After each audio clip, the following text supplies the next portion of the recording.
महाराष्ट्र के मुख्यमंत्री एकनाथ शिंदे ने महायुति गठबंधन के आगामी विधानसभा चुनाव के लिए अपना विजय महाराष्ट्र 2029 पेश किया। कोल्हापुर में मंगलवार को आयोजित एक जनसभा में शिंदे ने महायुति के घोषणा पत्र में किए गए 10 प्रमुख वादों का ऐलान किया। उनका कहना था कि चुनाव जीतने के 100 दिन के भीतर इन वादों को पूरा किया जाएगा। मुख्यमंत्री शिंदे ने कहा कि महायुति का पूरा घोषणा पत्र जल्द ही जनता के सामने होगा, जिसमें किसानों, युवाओं, महिलाओं और वृद्धों के लिए कई महत्वपूर्ण योजनाएं प्रस्तावित की गई है। इस दौरान महाराष्ट्र के उप मुख्यमंत्री देवेंद्र फडणवीस और अजीत पवार भी मंच पर उपस्थित थे। महाराष्ट्र में 20 नवंबर को एक चरण में मतदान होगा और 23 नवंबर को परिणाम घोषित किए जाएंगे। मुख्य वादों में शामिल लाडली बहन योजना की राशि 1500 से बढ़ाकर 2100 रुपए करना, किसानों का लोन माफ करना, वृद्धावस्था पेंशन की राशि 1500 से बढ़ाकर 2100 रुपए करना, हर महीने 25 लाख नौकरियां देने का वादा, बिजली बिलों में 30% तक की कमी, छात्रों को 10,000 रुपए महीना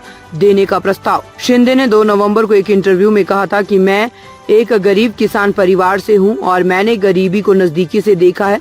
सत्ता में आने के बाद मैंने ये ठान लिया था कि मैं किसानों, माताओं और बहनों के लिए कुछ करूंगा। शिंदे ने फ्रीबीज को लेकर कांग्रेस के राहुल गांधी और मल्लिकार्जुन खड़गे पर निशाना साधते हुए कहा, कुछ लोग भाषण देते रहे लेकिन उन्होंने एक भी रुपया नहीं दिया। हमारी सरकार पैसे जल्दी देती है और हम किसी से भी ये वादा नहीं लेते, हम इसे निभाते हैं। महायुति के इन वादों ने आगामी चुनाव में राज्य की राजनीतिक बिसात पर महत्वपूर्ण प्रभाव डालने की संभावनाएं जताई है। जम्मू और कश्मीर विधानसभा ने बुधवार को राज्य के विशेष दर्जे यानी अनुच्छेद 370 को बहाल करने का प्रस्ताव पास कर दिया है। इस प्रस्ताव के समर्थन में विधानसभा में बहस हुई, लेकिन बीजेपी विधायकों ने इसका कड़ा विरोध किया और सदन में हंगामा मचाया। विरोधी बीजेपी विधायकों ने प्रस्ताव की कॉपियां फाड़ दी और वेल में जाकर नारेबाजी की। इस हंगामे के चलते सदन की कार्रवाई 1 घंटे से अधिक समय तक के लिए स्थगित रही। सत्र की शुरुआत में डिप्टी सीएम सुरेंद्र चौधरी ने ये प्रस्ताव पेश किया, जिसमें राज्य के विशेष दर्जे और संवैधानिक गारंटियों को फिर से बहाल करने की बात कही गई। उन्होंने प्रस्ताव में कहा कि राज्य का विशेष दर्जा और उसकी संवैधानिक सुरक्षा जम्मू और कश्मीर की पहचान,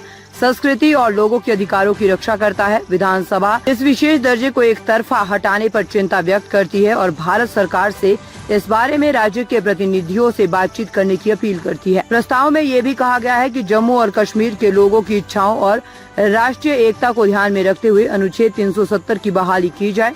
निर्दलीय विधायक शेख खुर्शीद शब्बीर कुल्ले, पीडीपी और पीसी प्रमुख सज्जाद लोन ने इस प्रस्ताव का समर्थन किया। वहीं बीजेपी के नेता और विपक्ष के नेता एलओपी सुनील शर्मा सहित पार्टी के सभी विधायकों ने इसका कड़ा विरोध किया। शर्मा ने आरोप लगाया कि प्रस्ताव को विधानसभा अध्यक्ष ने अपने स्तर पर तैयार किया है और मंत्रियों की बैठक में इसे पेश किया, जबकि पहले से तय एजेंडे के खिलाफ था। बीजेपी विधायक हंगामे के बीच हाय हाय और पाकिस्तानी एजेंडा नहीं चलेगा जैसे नारे लगाते रहे। इसके बाद सुनील शर्मा ने प्रस्ताव की कॉपी फाड़ और वेल में फेंक दी। बीजेपी विधायकों के विरोध के बावजूद विधानसभा अध्यक्ष अब्दुल रहीम राथर ने प्रस्ताव पर मतदान करवाया और ये बहुमत से पास हो गया। प्रस्ताव के पास होने के बाद विधानसभा में राजनीतिक माहौल गर्मा गया है। इस फैसले ने राज्य की राजनीति में नई बहस छेड़ दी है।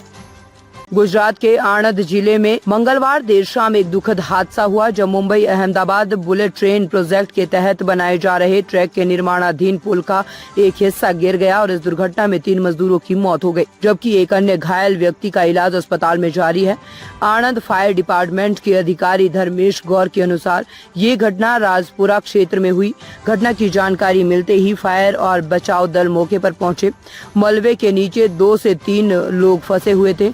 गौर ने बताया कि हमने 2 व्यक्तियों को मलबे से निकाला और अस्पताल पहुंचाया, लेकिन उनमें से एक की और मौत हो गई है, जिससे कुल 3 लोगों की जान चली गई। Mumbai Ahmedabad bullet train project के तहत गुजरात में कुल 20 नदी पुलों का निर्माण किया जा रहा है, जिसमें से 12 पुलों का निर्माण पूरा हो चुका है। National high speed rail corporation limited यानी NHSRCL के अधिकारियों ने बताया कि गुजरात के नवसारी जिले में खरेरा नदी पर 120 मीटर लंबा पुल हाल ही में पूरा हुआ है, जिससे इस प्रोजेक्ट की गति में तेजी आई है। ये बुलेट ट्रेन गलियारा 508 किलोमीटर लंबा होगा, जिसमें गुजरात का 352 किलोमीटर और महाराष्ट्र का 156 किलोमीटर हिस्सा शामिल है। इस प्रोजेक्ट में मुंबई, ठाणे, विरार, बोईसर, वापी, विलिमोरा, अहमदाबाद, सूरत, भरूच, वडोदरा, आणंद, नडियाद और साबरमती जैसे प्रमुख स्टेशन बनाए जाएंगे।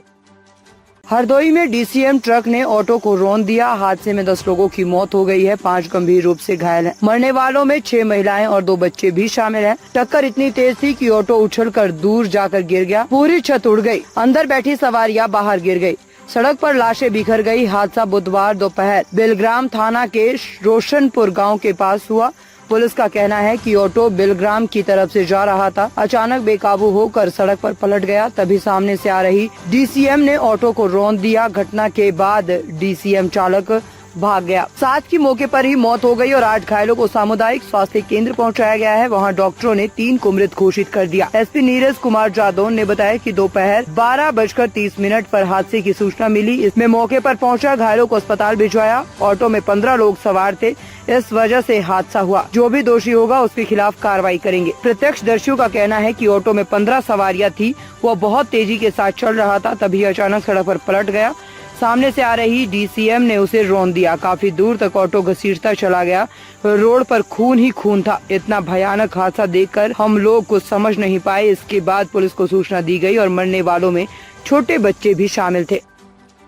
बिहार की प्रसिद्ध लोक गायिका शारदा सिन्हा का मंगलवार रात दिल्ली के AIIMS अस्पताल में निधन हो गया। वह 72 वर्ष की थी। उनकी आवाज में गाए गए छठ के गीत खासकर बिहार और पूर्वी उत्तर प्रदेश में बेहद लोकप्रिय रहे थे और छठ पूजा के पहले दिन उन्होंने दुनिया को अलविदा कह दिया। आज यानी बुधवार को सुबह उनका पार्थिव शरीर पटना लाया जा रहा है। सुबह 11:30 बजे उनका शव पटना एयरपोर्ट पर पहुंचेगा, जहां से उन्हें अंतिम दर्शन के लिए पटना स्थित उनके घर ले जाया जाएगा। दोपहर 12 बजे के बाद उनके पार्थिव शरीर को सार्वजनिक दर्शन के लिए रखा जाएगा। शारदा सिन्हा का अंतिम संस्कार कल यानी गुरुवार सुबह 8 बजे गुलबी घाट पर राजकीय सम्मान के साथ किया जाएगा। दिल्ली के AIIMS अस्पताल ने बताया कि शारदा सिन्हा का निधन सेप्टिसीमिया यानी ब्लड इन्फेक्शन के कारण हुआ। 26 अक्टूबर को उनकी तबीयत बिगड़ी थी और उन्हें अस्पताल में भर्ती करवाया गया था। 3 नवंबर को उनकी हालत में सुधार हुआ था और उन्हें प्राइवेट वार्ड में शिफ्ट कर दिया गया था, लेकिन 4 नवंबर की शाम उनके ऑक्सीजन लेवल में गिरावट आने के बाद उन्हें वेंटिलेटर पर रखा गया था, जहां उनका निधन हो गया। प्रधानमंत्री नरेंद्र मोदी ने शारदा सिन्हा के निधन पर शोक व्यक्त करते हुए कहा है कि उनके गाए मैथिली और भोजपुरी के लोकगीत कई दशकों से लोगों के दिलों में बसे हुए हैं। महापर्व छठ से जुड़े उनके गीतों की गूंज हमेशा जीवित रहेगी। शारदा सिन्हा के बेटे अंशुमान सिन्हा ने कहा, ये हमारे परिवार के लिए गहरी शोक की घड़ी है, लेकिन माँ तो सबकी थी। जितना दुख मुझे हो रहा है उतना ही दुख सभी को होगा। छठ पूजा के समय हमें वह छोड़कर चली गई, लेकिन उनका नाम और उनकी आवाज हमेशा लोगों के दिलों में जिंदा रहेगी। मेरा नाम ज्योति तिवारी है। मैं एक एक्टर हूँ और सबसे पहले आप सभी दर्शकों को मेरी तरफ से आपको बहुत बहुत नमस्कार है। और मैं एक्टर हूँ और सबसे अच्छी बात तो ये है कि आप सब राज सर्वोपरि न्यूज़ को देखते रहिए और इस चैनल को भी प्यार दुलार बनाए रखिए और जल्दी से जल्दी इसका भी ग्रोथ ऊपर तक लेकर जाइए। हम आपके बीच में ऐसे ही बोलते रहेंगे, हंसते रहेंगे, आप सबको हंसाते रहेंगे। फेसबुक पे, इंस्टाग्राम पे, यूट्यूब में आप सबको हमेशा अपडेट मिलता रहेगा। Thank you.